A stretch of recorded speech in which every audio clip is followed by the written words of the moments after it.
தெருக்களுக்கான பெயர்கள்ல உள்ள ஜாதி பெயர்களும் நீக்கப்படும்னு அறிவித்திருப்பதன் மூலமாக தமிழகத்துடைய அடையாளமாக திகழும் தலைவர்களை திமுக அரசு புறக்கணிப்பதாக அதிமுக விமர்சித்திருக்கு. இதற்கான கண்டனத்தையும் அந்த கட்சி பதிவு செய்திருக்கு. இது குறித்து அதிமுக வெளியிட்டுள்ள எக்ஸ் தள பதிவுல தெருக்கள் மற்றும் சாலைகள்ல உள்ள ஜாதி பெயர்களை நீக்கி மாற்று பெயர் வைப்பதற்கான வழிகாட்டு நெறிமுறைகள் மற்றும் எடுத்துக்காட்டு பட்டியலை திமுக அரசு வெளியிட்டுள்ளதா குறிப்பிடப்பட்டுள்ளது.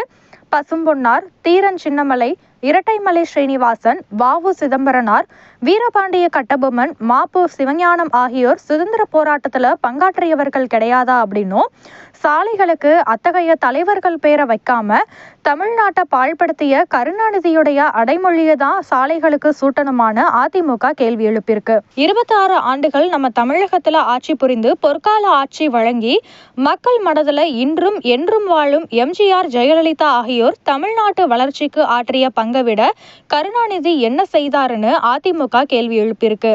ஏற்கனவே சாலைகளுக்கு உள்ள தலைவர்களுடைய பெயரை இந்த அரசாணையை சாக்காக கொண்டு நீக்க முயற்சி பண்ணா தமிழக மக்களுடைய கடும் எதிர்ப்புக்கும் கொந்தளிப்புக்கும் திமுக அரசு ஆளாக நேரிடும் என்பதை நினைவு கொள்ளணும்னு அதிமுக எச்சரித்திருக்கு. தமிழுக்கும் தமிழ்நாட்டுக்கும் உழைத்த அத்தனை தலைவர்களுக்கும் உரிய அங்கீகாரம் அளித்து இந்த பட்டியல்ல அவர்களை இணைத்து மறு அரசாணை வெளியிட வேண்டும் அப்படின்னு திமுக அரசை அதிமுக வலியுறுத்தி இருக்கு.